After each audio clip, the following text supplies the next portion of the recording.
वर्णाक्षर समाम्नायम अधिगम्य महेश्वरात् कृत्स्नम व्याकरणम प्रोक्तम तस्मै पाणिनये नमः। तो अभी तक हम 4 सूत्रों का अध्ययन कर चुके थे लघु सिद्धांत कौमुदी के चिंतन प्रकल्प में। तो उसी को आगे बढ़ाएंगे, जो कि है पहले के 4 सूत्र क्या है? हलन्त्यम, अदर्शनम लोपः, तस्य लोपः और आदिरन्त्येन सहेता। तो हाँ, मैंने आपको बताया था कि प्रकरण क्या होता है। तो यहाँ पर जब हम पढ़ रहे थे, प्रकरण होता है जो ग्रंथ को किसी भाग में बांटा जाए। अब जैसे अब व्युत्पत्तियां बता दी जाए, प्रक्रियते विभज्यते ग्रंथ भागो नेन, ऐसे करके वो नहीं जानना, बस ये है कि प्रकरण जो किसी ग्रंथ का कोई एक भाग कर दे। तो हमारे इस प्रकरण का नाम क्या है? संज्ञा प्रकरणम। तो क्या है? संज्ञा प्रकरणम। तो प्रकरणम कैसा नपुंसक लिंग शब्द है, तो फलम की तरह प्रकरणम बन जाएगा, ना कि प्रकरणः इत्यादि। तो अब देखो क्या था संज्ञा। तो जिस प्रकार हमारा एक शब्द होता है, हाँ, तो हमारा एक क्या शब्द होता है? संज्ञा। उसका षष्ठी विभक्ति एक वचन में बनता है संज्ञायाः। ठीक है, तो संज्ञायाः प्रकरणम, कॉपी कर लो, संज्ञा प्रकरण। इसे कहते हैं इसे कहते हैं षष्ठी समास या तत्पुरुष समास। सिर्फ एक बता रहा हूं आप, जैसे गंगा का जल गंगा जल, वैसे ही गंगा जल बन जाता है, परंतु उसका अर्थ क्या होता है? गंगा जल। तो उसको संस्कृत में क्या बोलेंगे? गंगायाः जलम। वैसे ही संज्ञायाः प्रकरणम। तो संज्ञा का प्रकरण प्रकरण तो संज्ञा प्रकरण। तो अब जितने भी हम सूत्र पढ़ेंगे तो वो क्या होंगे? वो सिर्फ और सिर्फ संज्ञा कर रहे होंगे किसी भी निमित्त को मानकर। निमित्त आपको पता ही है, जिसको आधार मान के कार्य किया जाता है। किसी निमित्त को मानकर अथवा किसी स्थिति को देखकर संज्ञा कर रहे होंगे। तो ये याद रखना है। इसमें लिखा नहीं है संज्ञायाः प्रकरणम, संज्ञायाः प्रकरणम और वो। अब देखो, अगर अभी तक जैसे जो सब चीजें पढ़ाई गई है उसको अच्छे से याद रख लोगे, तो शब्दों की सिद्धियां कैसे निकले लगेगी? प्रा उपसर्ग पूर्वक क्री धातु और इससे अन, ऐसे करके, और ये मतलब बन जाए। अब मैं यही चाहता हूं कि आप जितना पढ़ोगे आप साथ साथ में उसको आगे कर सको, निकाल सको। उसके लिए जैसे जो शब्द सिद्धियां हैं, उसके लिए आपको क्या करना पड़ेगा? अच्छे से स्मरण रखना पड़ेगा कि हम क्या पढ़ रहे हैं। क्यों? क्योंकि अगर मैं आपसे यही पूछ लूं अनियर, इस प्रत्यय में एक संज्ञा किसकी होगी? जैसे कि, क्योंकि मैंने क्या बोला था, सूत्र समझने पे इतना ध्यान ना दे के अगर हम प्रक्रिया पे दिया जाए तो और अधिक बात है। सूत्र वैसे करेंगे लेकिन प्रक्रिया एग्जाम्पल उदाहरणों के साथ हो। तो हमारा क्या है? रुबुल, और भी है शें, अनियर। तो ये जो है यहाँ पर आपको दिख रहा होगा, इनका जो अंत्य वर्ण है वो क्या है? वो हलंत है, और ये प्रत्यय भी है। तो अब वो कारिका याद होनी चाहिए, कौन सी? धातु सूत्र। धातु सूत्र गणोणादि वाक्यालिंगानुशासनम, आगमा प्रत्ययादेशा उपदेश आ प्रकीर्तिता। तो आगमा प्रत्ययादेशा उपदेशा प्रकीर्तिता जैसे बोला गया, तो वहां पे प्रत्यय का ग्रहण हो गया। ये है प्रत्यय सारे, तो इनकी क्या हो गई? अंत्य हल वर्ण की क्या हो गई? इत संज्ञा हो गई। इत संज्ञा का फल, एक लाइन मैंने आपको बताई थी, या संज्ञा सा सफलवती। तो उसका फल क्या है? उसका फल है तस्य लोपः, से उसका लोप हो जाना। और what is the definition of लोप? कि भैया लोपस्य परिभाषा का अस्ति, ये प्रश्न आया, तो बताओ। तो उन्होंने बता दिया एक सूत्र अगला। वैसे पहले उन्होंने डेफिनेशन या परिभाषा दी, जो कि है अदर्शनम लोपः। ठीक है, ये रही आपके सामने। तो इस प्रकार क्रम से चल रहे हैं। कौन? वरदराज आचार्य जी। तो हमने 3 सूत्र पढ़ लिए थे, वो तीनों एक साथ हैं। अब हम प्रत्याहार का भी पढ़ चुके हैं, आदिरंत्येन संहिता। तो भैया पहले का रिवाइज भी तो कराना है, आगे चला के तो कोई प्रयोजन नहीं रहेगा। ये रहा या संज्ञा सा सफलवती। इत संज्ञा का लोप प्रयोजन है। लोप की परिभाषा है अदर्शनम लोपः। तो जैसे यहाँ सामने दिख ही रहा था, अणादयो अणाद्यर्थाः। तो ये जो अनुबंध, ये जो इत संज्ञक वर्ण जोड़े गए हैं, क्या यानी यहाँ पे क्या क्या, ण का ङ च ट, ये क्यों जोड़े गए हैं? ये जोड़े गए हैं अणाद्यर्थाः। अणादि, अणादि अर्थाः, ये है उसका, यानी अणादि, अण आदि में हो ऐसे 42 प्रत्याहारों या 42 43 44 प्रत्याहारों लिए के लिए ये क्या जोड़े गए हैं? ये जोड़े गए।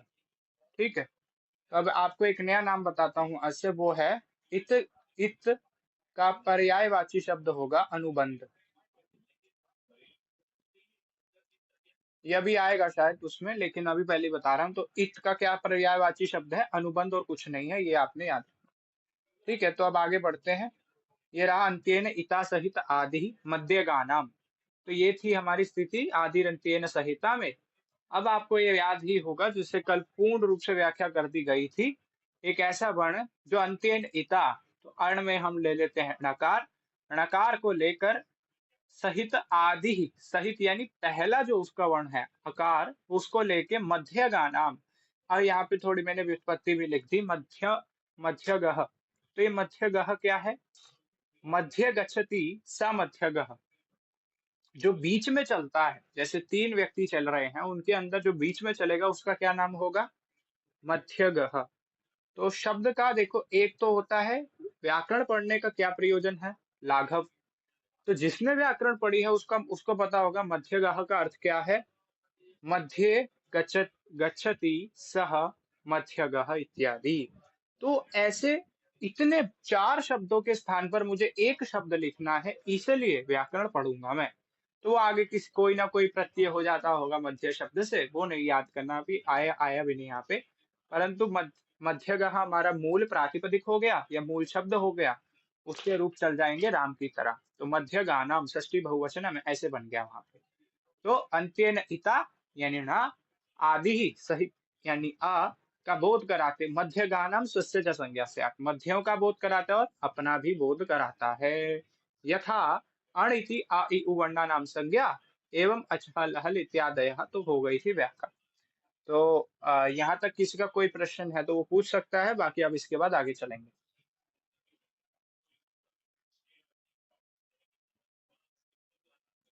तो हमारा, ठीक है, लग रहा था नहीं होगा। तो हमारा जो वो है क्या, अगला जो सूत्र है, उससे पहले आपको एक चीज दिखा देता हूं, जो कि है,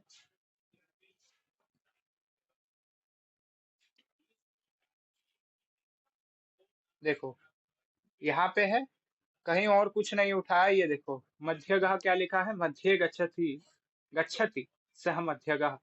ठीक है, तो और कुछ ऐसे है नहीं। और ये थोड़ी व्याख्या वो कठिन होगी, उसको छोड़ देते हैं। तो आगे क्या दे रखा है, मात्र ये नहीं समझना कि प्रत्याहार यहीं बनेंगे। देखो, प्रत्याहार कहीं पे भी बन सकता है, बस हमारे को क्या मिल जाए, इत संज्ञक वर्ण मिल जाए। तो जब मैंने आपको बोला, क्या बोला, तिंग, तो इस प्रत्याहार के अंदर कितने वर्ण प्रत्यय आ जाएंगे? 18। तो कोई मुझे एक बार बता सकता है इसके अंदर सबसे पहला प्रत्याहार और अंतिम प्रत्याहार कौन सा है इस तंग प्रत्याहार में? याद है किसी को अभी तक? पहला ही बता दो फिर।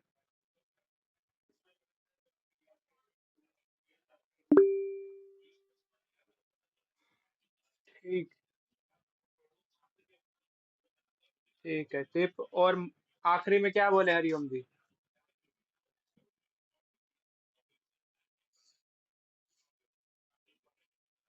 हम्म, ठीक है, ठीक। तो ये वाला पर लग सी। तो देखो यहाँ पर क्या ले लिया, यहाँ पे, ठीक, ठीक है, ठीक, ये है प्रत्यय क्या, टिप। तो टिप में ये जो पकार हुआ, इसका क्या हो गया, इसकी इत संज्ञा हो गई, और इत संज्ञा के फलस्वरूप क्या हो गया, इसका लोप हो गया। तभी जब हम करते हैं पठ धातु से तिप प्रत्यय, तो हमारा, अभी इसको छोड़ देते हैं कि यहाँ पे एक पठती रूप बन जाता है। ये हमने कहाँ पढ़ा था, वहां पे। तो तभी ये साक्षात प्रयोग दिखा रहा हूँ आपको। तो यहाँ पे पकार की संज्ञा हो जाती है, तो इसको अभी छोड़ते हैं। अब बढ़ते हैं आगे। तो कहा कैसे बना, यहाँ का ले लिया ती, तो ये ले लिया भैया ती, और ये जो महींग है इसका ले लिया ना। तो इस तिंग प्रत्याहार के अंदर आ गया 18 प्रत्यय, तिप्तस झी, सिप्थस्था, मिप वस मस, ता आताम झ, था साथाम ध्वम, इट वही मही। ठीक है। तो ये हो गया हमारा तिंग प्रत्याहार। अगला क्या मैं अगर प्रत्याहार बताऊं तो सुप। तो कोई बोलेगा इसका पहला और अंतिम।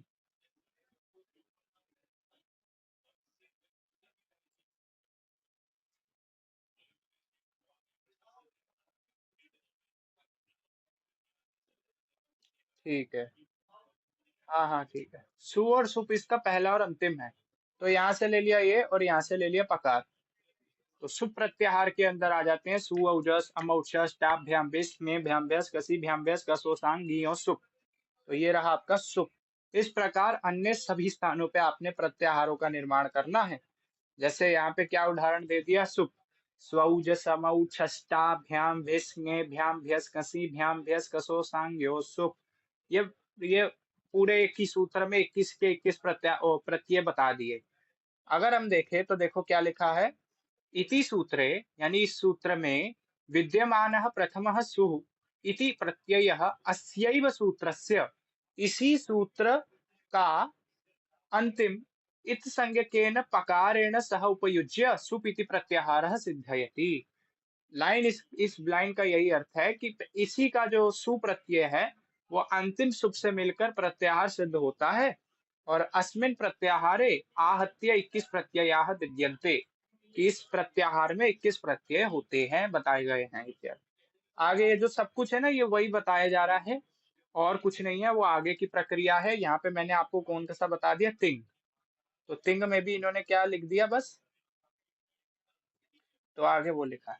तो ये सूत्र अब अच्छी तरह हो जाना चाहिए, और कहीं पे भी आपका प्रत्याहार दिखेगा तो आपने यही बोलना है। ठीक है। तो वृत्ति क्या है, वृत्ति क्या याद करनी है, अंतेन इता सहित आदि या आदिर। एक ही बात है, रेफ को हम विसर्ग भी पढ़ सकते हैं, जैसा पता ही होगा श्लोकोच्चारण में जब हम करते हैं। तो अंतेन इता सहित आदिर मध्यगानाम स्वस्य च संज्ञा स्यात्। अच्छा, ये सिद्धांत की है।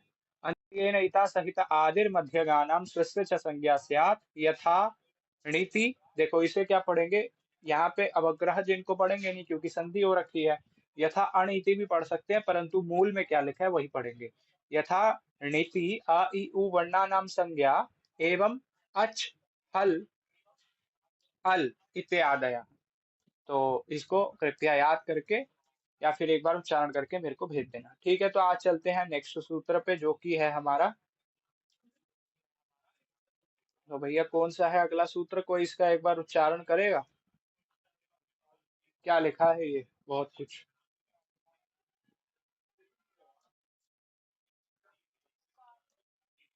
ठीक।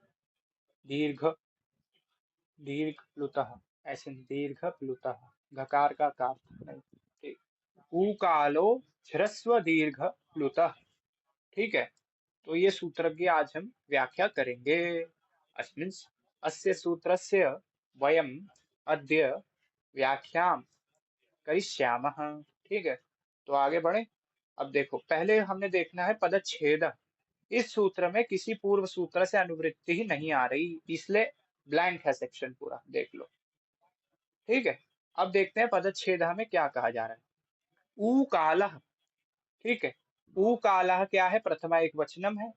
अच प्रथमा एक वचनम, ह्रस्व दीर्घ प्लुतः प्रथमा एक वचनम। अब मुझे पता है कि वहां पे संधि होके क्या लिखा हुआ नहीं समझ में आ रहा होगा, क्योंकि मुझे भी नहीं आया था। तो पहले मैं उसको तोड़ के अच्छी तरीके से समझाऊंगा, क्योंकि यही तो लाभ है। जो समस्या मेरे को आई थी वही समस्या आपको भी आएगी, नए छात्रों को व्याकरण में। तो देखो, कहाँ गए नोट्स। हम्म। पहले तो यहाँ तक ये जो पोर्शन है ऊ कालो तक, वो यही है ऊ काल। जैसे मैंने आपको एक स्थिति बता ही दी थी कि हम मुझे बोलना है आई एम प्रेजेंट, तो मैं क्या बोलूंगा? उपस्थितः, उपस्थितः, उपस्थितः अस्मि। अगर कोई स्त्री बोलेगी तो क्या बोलेगी? उपस्थित आस्मि। तो उनका पक्ष छोड़ते हैं। तो हम क्या बोलते हैं जब हम गुरुजी को अपनी उपस्थिति बताते हैं? तो हम क्या बोलते हैं? हम संधि करके पढ़ देते हैं, जो कि होता है उपस्थितोस्मि। ठीक है, ऐसे पढ़ा जाएगा। अब आपने हमेशा याद रखना है कि जब भी ये स्थिति आए विसर्ग और आकार है, तब ये स्थिति हो जाएगी, ये वाली ओ और अवग्रह चिन्ह वाली। अभी संधि के नियम पढ़ने के लिए ही इतना सब कुछ पढ़ेंगे हम, लेकिन अभी बस अभी रट्टा मारना कह सकते हो। अब मुझे बोलना है पीयूषः अस्मि, तो मैं क्या बोलूंगा? पीयूषोस्मि। अरे वो अवग्रह चिन्ह रह गया। वैसे उसको लिखना या ना लिखना एक ही बात है, परंतु सामान्य लोगों के लिए एवं वैसे भी परंपरा चल पड़ी है, ठीक है। तो पीयूषोस में लिख दिया मैंने। वहीं पे वहां क्या लिखा है? ऊ कालो अच। अब यहाँ पे आपको जकार दिख रहा होगा हरस्व अवग्रह चिन्ह के बाद, तो वो देखना है। तो दिख रहा है एक बार सारे एक बार अपना हाथ मतलब भेजो, क्या कहते हैं, थम्स अप। ज्योति जी भेजो। अब क्या है? हाँ, तो ऊ कालो, तो ये हमारा हो गया यहाँ तक स्थिति ज, यहाँ तक ये लिखा हुआ है, ठीक है। ज्योति जी ने भेजा, एक बार दोबारा भेजे पता नहीं। उकालोज वहां पे ये लिखा हुआ है। तो यहाँ का जो अवग्रह चिन्ह है वो है आकार, और चा को जकार हो जाता है आदेश संधि से, मतलब चा को जा हो जाता है, तभी मैं कार का ही प्रयोग करके बोलता हूँ, इसलिए पहले बता दिया था। अच्छा है ये, ठीक है। तो तोड़ के पढ़ना है। अब समस्या ये आती है, ये क्या लिखा हुआ है झा के नीचे, ये डंडी क्या है?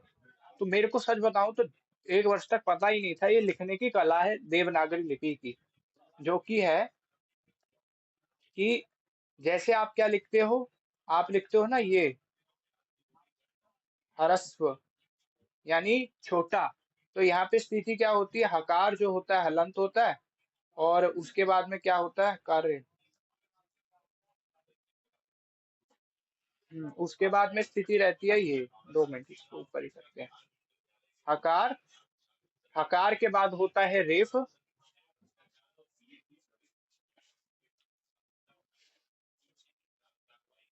हकार के बाद होता है रकार या रेफ, और उसके बाद में आ। तो ये स्थिति होती है, इसलिए हा हलंत होता है। तो वहां पर भी यही स्थिति है जब यहाँ पे लिखा गया है ऐसे। तो इसको कंफ्यूजन नहीं करना, वहां पे लिखा गया है झकार झंडे वाला प्लस रेफ प्लस अ प्लस सकार और प्लस वकार प्लस अकार, ये लिखा हुआ है। तो ये झरस्व और हरस्व में अंतर क्या है? तो इसलिए नोट्स में अगर हम देखेंगे तो वहां क्या लिखा हुआ है?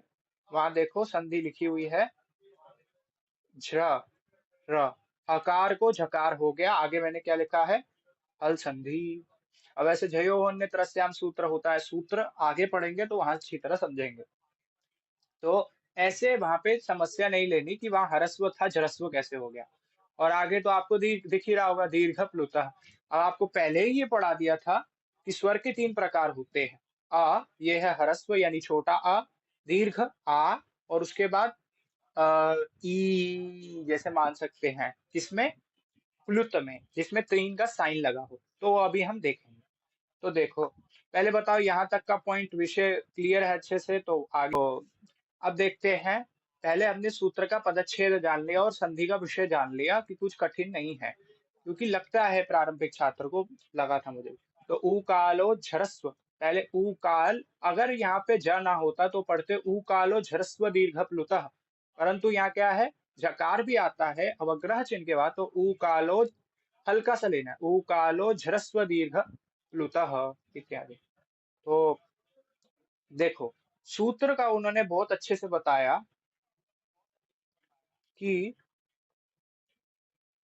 पाणिनि जी ने सूत्र को समझाना था। तो उन्होंने क्या लिया? मुर्गा क्या ध्वनि करता है? मुर्गा क्या बोलता है? कुकुड़ू कू इत्यादि करके बोलता है। तो जब ये मुर्गा बोलता है, वो का ऐसे तो नहीं बोलता ना, कि की वो क्या बोलता है, कुकड़ू कू, यानी कू बोल रहा है, यानी वो क्या बोल रहा है, ऊ बोल रहा है। इसी का रेफरेंस पॉइंट किसने ले लिया, पाणिनि जी ने इसका रेफरेंस पॉइंट बना लिया। अब रेफरेंस पॉइंट मानी जिसको आधार मान के, जिसको स्तंभ मानकर वहां पे स्थिति करी गई है। जैसे कि अब मैं आपको बोलूं, ये जो आ है, ये है ह्रस्व, ये जो आ है, ये दीर्घ है यानी बड़ा है। और देखो, ये साइन आ जाता है, इसे तीन का साइन बोलते हैं। जैसे पढ़ते हैं ना ओम, वहां पे कैसे पता, क्योंकि यहाँ पे तीन का साइन है, इसे क्या बोलेंगे, प्लुत। तो मैंने ये आपको बता दिया कि इसको ऐसे ऐसे पढ़ेंगे, लेकिन कुछ वो भी तो होना चाहिए कि इसका क्या है, ये तो मैं बोल के बता रहा हूँ। किसी और को समझना है जो नहीं सुन के कर रहा, उसके लिए क्या रेफरेंस पॉइंट रखोगे। उसके लिए उन्होंने एक रेफरेंस पॉइंट या आधार स्तंभ रख दिया, वो है ऊ। ऊ, ऊ, ऊ, ऐसे करके जिस जिस वर्ण का, अब वृत्ति में अगर समझा रहा हूँ, पुस्तक साथ में होनी चाहिए। जिस जिस वर्ण का उच्चारण ऊ की तरह है, वो क्या क्या कहलाएगा, वो कहलाएगा आपका ह्रस्व। और जिसका ऊ की तरह है वो दीर्घ। और जिसका ऊ की तरह है वो क्या कहलाएगा, प्लुत। तो एक बार पुस्तक खोल के देखते हैं उन्होंने क्या लिखा है।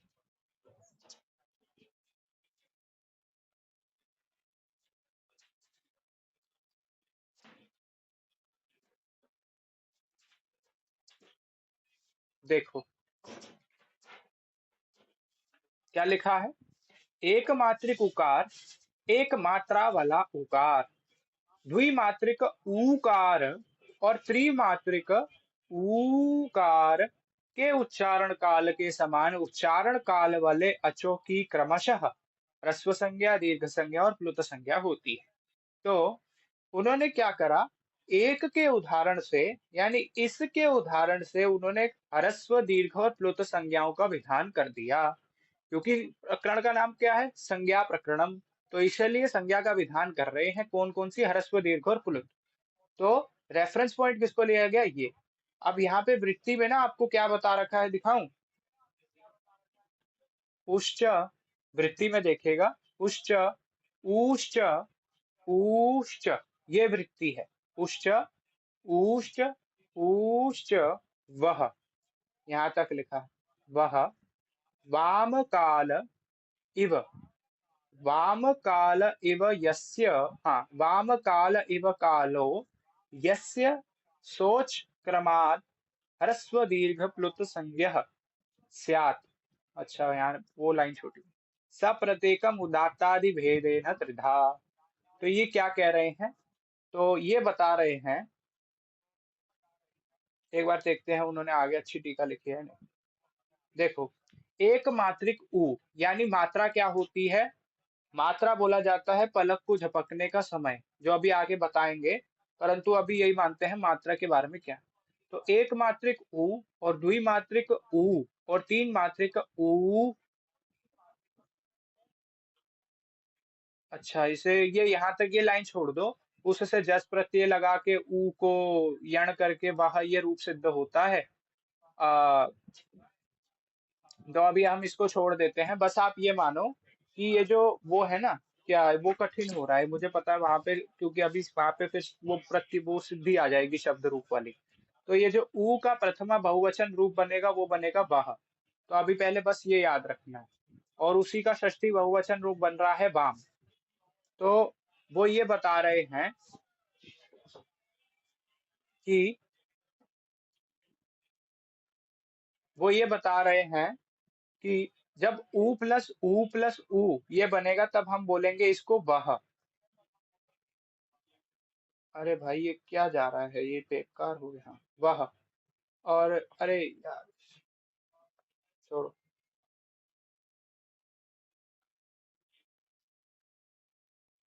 यहाँ से पढ़ते हैं एक बार। प्रकृत सूत्र अच अर्थात स्वर वर्णों को मात्रा के आधार पर ह्रस्व दीर्घ प्लुत संज्ञा करता है। तो ये तो क्लियर होगा ही, क्योंकि पहले भी पढ़ा था। अचो में एक, दो ये एवं तीन मात्राएं होती है। ठीक है, आ, ई, उ, री, ली की मात्राएं, जिन्हें हिंदी में छोटी मात्राएं कहते हैं, उनकी ह्रस्व संज्ञा होती है। और आ ई उ री, ए आई ओ औ की मात्राएं, जिन्हें हिंदी में बड़ी मात्रा कहते हैं, इनकी दीर्घ संज्ञा होती है। तीन मात्रा की प्लुत संज्ञा होती है। लोक में एक मात्रिक एवं द्विमात्रिक का ही प्रयोग होता है। तीन मात्रा वाला वर्ण हिंदी में कम प्रयुक्त होता है। केवल संस्कृत में संबोधन, प्रकृति, भाव आदि में तीन मात्रिक वर्ण का उच्चारण होता है तथा तीन मात्रिक को दिखाने के लिए वर्ण के बाद तीन का अंक लिखा जाता है। देखो, तो जैसे यहाँ क्या लिखा होता है, हिंदी के अंदर हम सिर्फ एक स्थान पे प्लुत मात्रा का प्रयोग करते हैं। वो उन्होंने बताया कि हम जैसे नहीं करते, वो एक मात्रा स्थान कौन सा है, वो है ओम। अब जैसे कि ये जैसे लिखते हैं ओम,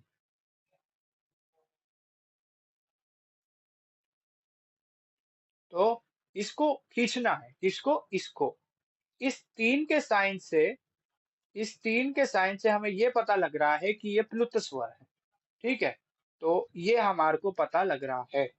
तो इसलिए ये क्या हो गया, इसकी क्या संज्ञा हो गई, प्लुत संज्ञा हो गई। आगे वो क्या लिखते हैं, देखते हैं कि एक मात्रिक, द्विमात्रिक और तीन मात्रिक वर्णों का उच्चारण काल। प्रश्न यह आता है कि एक मात्रा, दो मात्राएं और तीन मात्राएं, इनका उच्चारण का समय एवं अनुपात क्या। जैसे कि ये परिभाषा, ये डेफिनेशन किसने दी कि आ ये एक मात्रा है, आ ये द्वि दो मात्रा है, और ई ये क्या है, ये प्लुत मात्रा है। तो वो आगे बता रहे हैं, इतना तो स्पष्ट है कि एक मात्रिक के उच्चारण में जितना समय लगता है, उसका दो गुना समय द्विमात्रिक में लगेगा। तो अगर आ बोल रहे हो तो उसका दो मात्रा क्या होगा, आ प्लस आ। थोड़ा सा जैसे रामा, रमा, ऐसे, ठीक है। तो के उच्चारण में लगेगा, और तीन गुना समय तीन मात्रा वाले में लगेगा। फिर भी एक ये प्रश्न उपस्थित होता है कि एक मात्रा वाले अच में कितना समय लगना चाहिए। तो ये लाइन पुस्तक ले रखी है तो उसको मार्क कर लेना कि इस प्रकार प्राचीन विद्वानों के कई मत है। जैसे पलके झपकना, बिजली चमकना, नीलकंठ पक्षी की बोली आदि को एक मात्रा उच्चारण काल मानते हैं। तो वो आगे अपना मत देते हैं, तो हम इसको अभी छोड़ देते हैं कि अथवा। तो अब यहाँ पे आ जाती है एक बात, जो कि जिसने फोटो खींची है उसने मार्क भी कर रखा है, कि यूं कहा जाए कि ह्रस्व के उच्चारण में 1 सेकंड का समय लगे, तो दीर्घ के उच्चारण में 2 सेकंड। तो और उसके प्लुत के उच्चारण में कितना समय लगेगा, 3 सेकंड या अथवा उससे अधिक। हम्म, ये रहा, प्लुत के उच्चारण में 3 सेकंड का समय लगाया जाए। उच्चारण के इस अनुपात का बहुत ध्यान रखना चाहिए। क्यों?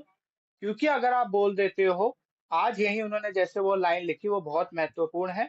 यदि जैसे हम क्या बोल देते हैं, अगर हम रमा में ही रमा, ऐसे ना बोल के रमा ऐसे बोले, तो ये क्या हो जाएगा, रमा, ये हो जाएगा। लेकिन हिंदी वालों को ये फर्क नहीं पड़ता कि अगर आप रमा ये बोलोगे, तो वो तो भैया खुद समझ जाएंगे कि आप ये बोल रहे हो। क्यों? क्योंकि हिंदी वाले ये पढ़ते हैं, क्या पढ़ेंगे इसको, रम, ना कि रमा। तभी संस्कृत के अंदर विदाउट आकार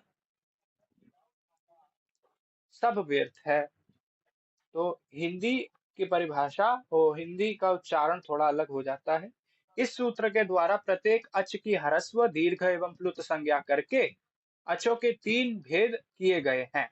इस प्रकार से अच के प्रत्येक वर्ण तीन तीन प्रकार के हुए, ह्रस्व अच, दीर्घ अच एवं प्लुत अच। तो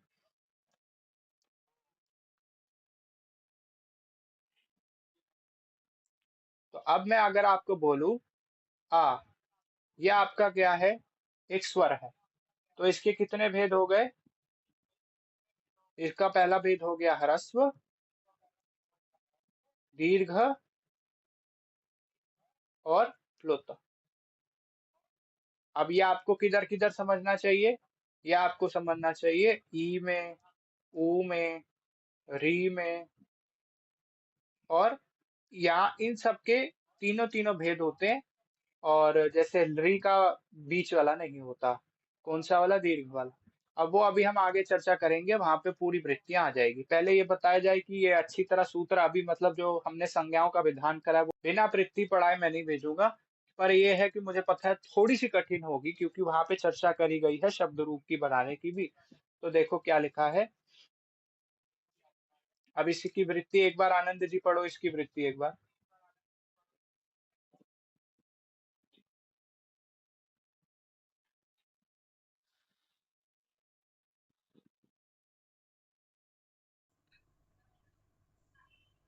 उश्च ऊश्च ऊश्च वः वामकालः इव कालो यस्य शोचक्रमाद् ह्रस्व दीर्घ प्लुतसंज्ञः स्यात् स स प्रत्येकमुदातादिभेदेन कृतः।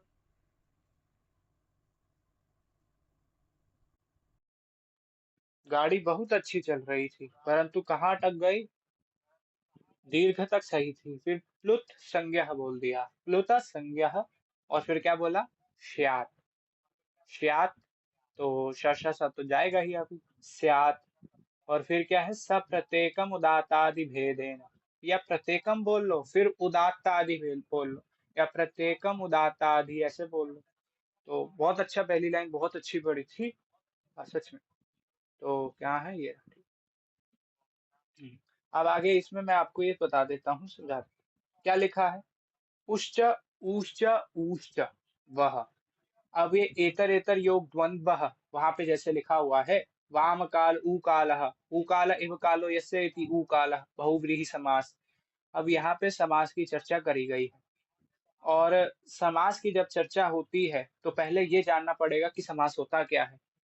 तो मेरा वैसे अभी पक्ष था कि मैं ये छुड़वा दूं, परंतु जैसे एक बार अगर देखा जाए तो राम, जैसे अगर देखे तो यहाँ क्या लिखा है, राम प्लस कृष्ण।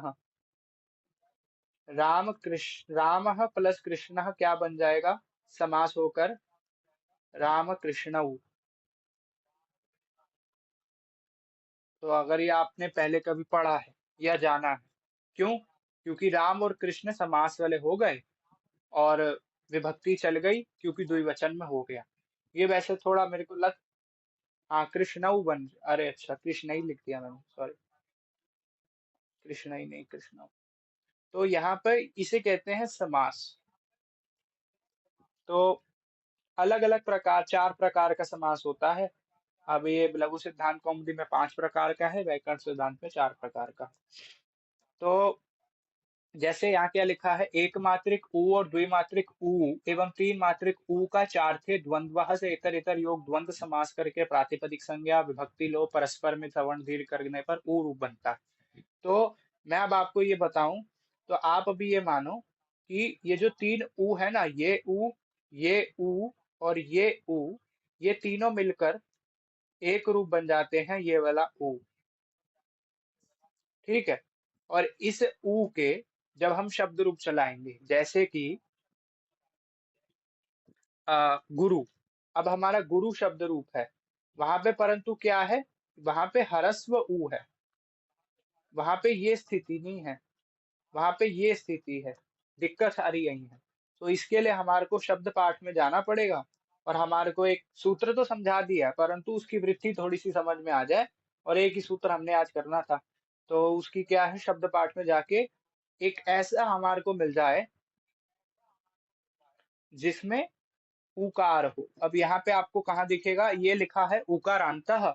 अब इसके बाद में कुछ लिखा होगा उकारांतः, क्योंकि उसके तो चलते नहीं, प्लुत वाले के। तो जैसे अग्रिभुः लिखा है, अरे ये तो चलेगा नहीं भाई, ऐप की तो समस्या आ जाती है यार।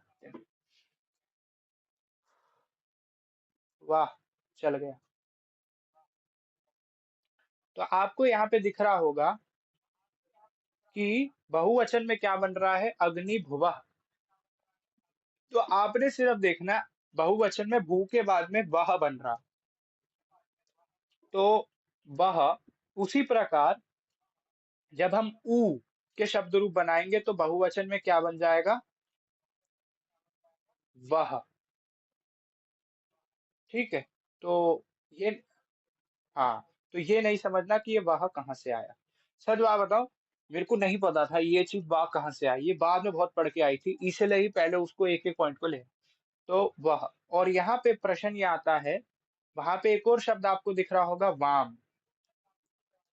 वृत्ति में अगर देखो तो षष्ठी बहुवचन में गए, और यहाँ क्या लिखा है? भुवाम। तो अग्निभू तो हमारा मूल शब्द है ही, उसको छोड़ देते हैं, अभी हमने वाम का देखना है पीछे वाला, क्योंकि ऊ लगा है ना, बस पीछे तो कोई अंतर थोड़ी ना आ रहा है। तो वाम, तो ये हमारा कहाँ हो गया? षष्ठी बहुवचन। तो अभी आपने यही लेना है, समास होकर ये तीनों हमारे वर्ण जो हैं वो मिलके बन जाते हैं ये। ठीक है। समास का क्या काम होता है? लाघव करना, क्योंकि व्याकरण का पूरा काम ही लाघव करना है। जैसे आप बोलते हो गंगायाः जलम, तो आप ये थोड़ी ना कहते हो कि गंगायाः जलम थोड़ी ना कहते रहते हो, आप क्या बोलते हो? गंगा जल, गंगा जल। तो ये आपने गंगायाः, वो जो षष्ठी भक्ति थी आपने उसका लोप तो करा ना कहीं से। तो वही सारी बात है। हाँ जी, पूछिए हरिओम।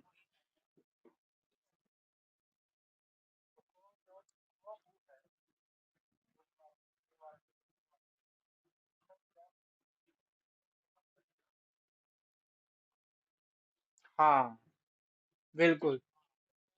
लेकिन किसका बनेगा वह? इस वाले ऊ का बनेगा, दीर्घ वाले ऊ का बनेगा मात्र, इसका नहीं बनेगा। इसका तो कुछ और बनेगा।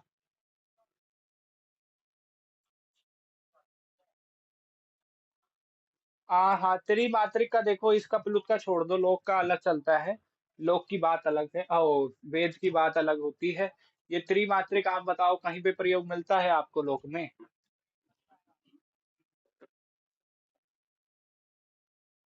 तो नहीं मिलता, तो उसका कारण ही है कि इसका वेद में प्रयोग होता है, परंतु यहाँ पे सिर्फ ज्ञान के लिए बताया जा रहा है कि प्लुत स्वर है ये। जैसे कहीं पे मंत्र को ना, मंत्र के अंत में जैसे खींचना होता है, तो मतलब किसी वर्ण को खींचना होता है तो ऊ जोड़ दिया जाता है, मतलब ये तीन का साइन जोड़ दिया जाता है। तो मूल बात यही है कि ये जो ऊ है, ये जो ऊ है, और ये जो ऊ है, ये क्या करते हैं? ये तीनों मिलके रिप्रेजेंट करते हैं अपने आप को, प्रतिनिधित्व करते हैं किसका? ऊ से। और इसका बहुवचन में प्रयोग बनता है वह, क्योंकि तीन की चर्चा करी गई है। और इसका षष्ठी बहुवचन में बनता है वाम। यहाँ पे तीन थे ना, एक दो तीन। हाँ हाँ, वही वाह बनता है, उसके शब्द रूप एक्चुअली मिले नहीं कहीं पे। जैसे अब क्या है, अगर यहाँ पे शब्द रूप प्रस्तुत कर देता ना, बहुत अच्छे से वो हो जाता। हाँ हाँ, तो गुरु में छोटा है ना, तो गुरु की तो बात ही नहीं कर रहे हम, गुरु तो अलग हो गया विषय।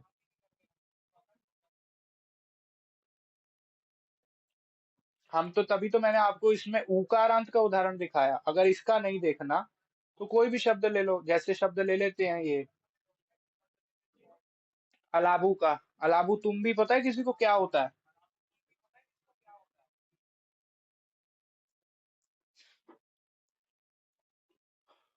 ठीक है, तो तुम भी मेरे ख्याल से लौकी होती है, बाकी जो। तो यहाँ पे आपको अंतिम में हमेशा दिखेगा कि वह बनेगा, इसीलिए ऊ। हाँ, ऊ का वह बन रहा है, और षष्ठी बहुवचन में क्या बन रहा है?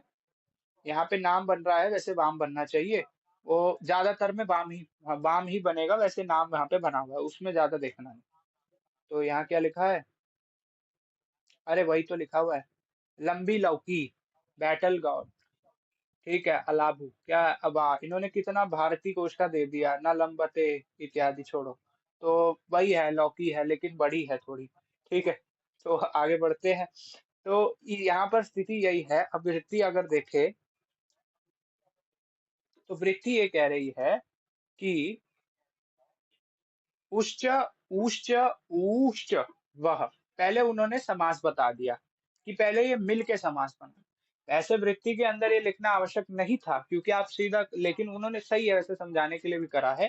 तो ये तीनों मिलके क्या बन जाते हैं? ये बन जाते हैं वह। यहाँ पे उन्होंने द्वंद्व समास का उदाहरण दिया है। अब ये आपने शब्द सुना द्वंद्व, तो यहाँ पे आपको ये दिख रहा होगा, चार थे, चार थे द्वंद्व से इतर इतर योग द्वंद्व। आपने शब्द पहले नहीं देखना, इतर इतर योग, अभी आपने द्वंद्व ही समझना है। द्वंद्व समास करके आगे क्या लिखा है, वाम काल। तो देखो, वाम काल का मतलब होता है, जैसे वाम काल का मतलब हो गया ऊ का काल, ऊ का काल, और ऊ का काल ही वाम काल है। अब वहां पे क्या है, षष्ठी विभक्ति है, तो षष्ठी का क्या अर्थ होता है, काके की, तो हमने ले लेना है का, क्योंकि काल की बात करी गई है तो पुल्लिंग में हिंदी में बन गया। तो जैसा ऊ का काल है, जैसा ऊ का काल है, और जैसा ऊ इसका काल है, वही काल किसका होगा, वो काल के समान। अब जैसे कहता है ब्राह्मण इव, इसका अर्थ अभी आप मान लो कि ब्राह्मण इव आचरती, कि ब्राह्मण के समान आचरण करता है। तो इव का जो प्रयोग होता है वो समान के अर्थ में आता है, मतलब बराबर, लाइक दिस, ऐसा अर्थ में। तो जिसका जिसका उच्चारण ऊ की तरह, ऊ की तरह और ऊ की तरह होगा, वाम काल इव कालो, वाम काल के तरह, यस्य, यस्य का आपको पता है, या यौ ये यम यौ यान, और यस्मात यस्य, यस्मात याभ्याम या भी, अरे इसको छोड़ो, यस्य ययोः येषाम, ये बनता है यत, इस सर्वनाम का षष्ठी एक वचन में। तो यस्य यानी जिसका, सोच। अब इसलिए तो अब हमारे यहाँ पे एक काम आएगा, क्या काम आएगा, देखो, राम काल तीनों कालों की तरह, यस्य सह अच। अब मैंने आपको बताया था उपस्थितोस्मि, तो अभी वैसे ही सह का अच वहां पे वो हो गया, वही सेम सिस्टम है, कोई और कुछ नहीं होने वाला।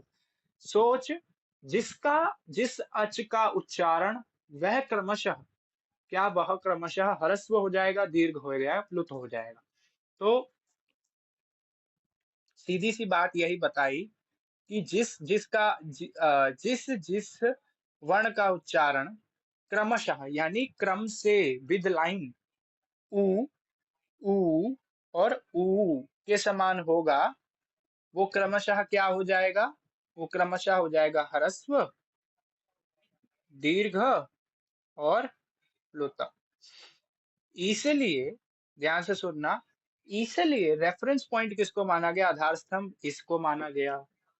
तो ऐसे रेफरेंस पॉइंट मानकर उन्होंने ह्रस्व, दीर्घ और प्लुत संज्ञा का विधान करा। तो ये पक्ष अभी समझ में आया।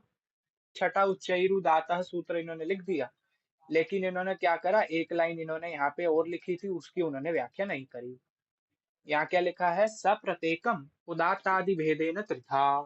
तो इस लाइन को कोई समझ पा रहा है कि सा प्रत्येकम, सा यानी वो अच, प्रत्येकम उदात्तादि भेदेन त्रिधा, तो इसका तो अब तक तो अर्थ निकल ही गया होगा शायद।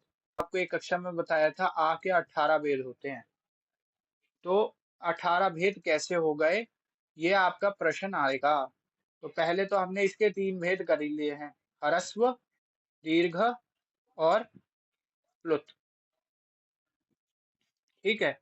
तो उसी ह्रस्व के 3 भेद हो जाएंगे, क्या, उदात्त, समाहार, स्वरित, ठीक है। तो इसके भी 3 भेद हो जाएंगे, इसके भी 3 भेद हो जाएंगे। कितने हो गए कुल, बताएगा कोई,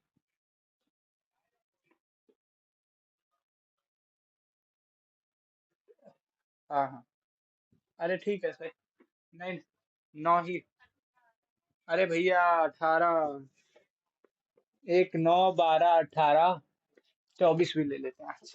चलो ठीक, तो 9 हुए, अभी 9 क्यों हुए, क्यों, क्योंकि पहले हरस्व वाले के 3 भेद, दीर्घ वाले के 3 भेद, यानी उदात्त का ह्रस्व आकार, समाहार ह्रस्व आकार, स्वरित ह्रस्व आकार, दीर्घ उदात्त, दीर्घ उदात्त आकार, ऐसे करके अभी और आएगा। तो अभी तक हमने 9 तक भेद बना लिए हैं। इसके एक बार टीका वैसे कल जब समझेंगे तब अच्छे से और क्लियर हो जाएगा, परंतु अभी पहले एक वेद पाठों की वीडियो भेजूंगा, तो उसमें देखेंगे। तो कितने हम बनाएंगे, हम बनाएंगे 18, और आपको भी एकदम से क्रम से 18 याद होंगे। तो अभी कोई किसी का प्रश्न है तो पूछिए, वरना कक्षा का समापन करें। समय, अब वैसे बोलना चाहिए समयो भूत, क्या बोलना चाहिए? अब जैसे हम बोलते हैं ना समय अभवत, तो वो सही नहीं है। क्यों? अभवत रूप कहाँ का है? कोई बताओ, अभवत रूप कहाँ का है?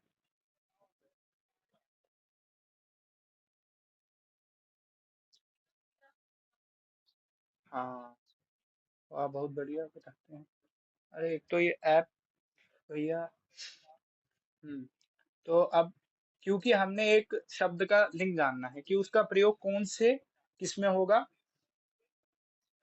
तो हमें शब्द जानना है समय। एक तो समय बोलते हैं वह, समय रहना, तो यहाँ क्या है, समय। ठीक है, तो ये हमारा निश्चित हो गया, ये कैसा शब्द है, ये पुल्लिंग शब्द है। तो यहाँ पे हम देखेंगे, तो हम अभवत का प्रयोग नहीं कर सकते। क्यों? क्योंकि इसका प्रयोग होता है 12 बजे से पहले वाला भूतकाल। ये कैसा प्रयोग है, लंग लकार का। तो हमें क्या बोलना पड़ेगा, समय अभूत, क्योंकि अभी की चर्चा है। और ये अभूत रूप कहाँ का चलता है, कोई बता दो भाई। ये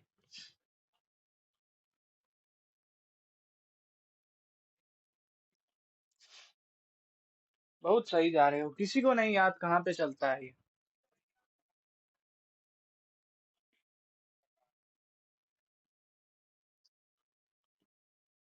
हाँ वो ठीक है। तो हम समयो भूत, अरे यार वो बार बार वो रह रहा था। हाँ, तो समयो भूत, ये भी लिख सकते हैं। ये ही लिखेंगे, वैसे व्याकरण की दृष्टि से यही सही है, समयो भूत। अब प्रक्रिया आपको बता दी उपस्थितोष भी, तो यह सही है। ये भूत अभूत कहाँ बनता है, ये बनता है लुंग लकारे। तो भू इति धातो हो लुंग लकारे, अभूत इति आ, धातु रूपम क्या है, भवति। तो अभूत अभूताम अभुवन, अभूः अभूतम अभूत, अभूवम अभूव अभूम। ठीक है, तो किसी को कोई समस्या तो है नहीं, तो ये डाउट करना था क्लियर, क्योंकि किसी ने गलत प्रयोग करा था अभी। तो क्या है, वाक्यकारम वररुचिम, भाष्यकारम पतंजलिम, पाणिनिम सूत्रकारम च प्रणतोस्मि मुनित्रयम्।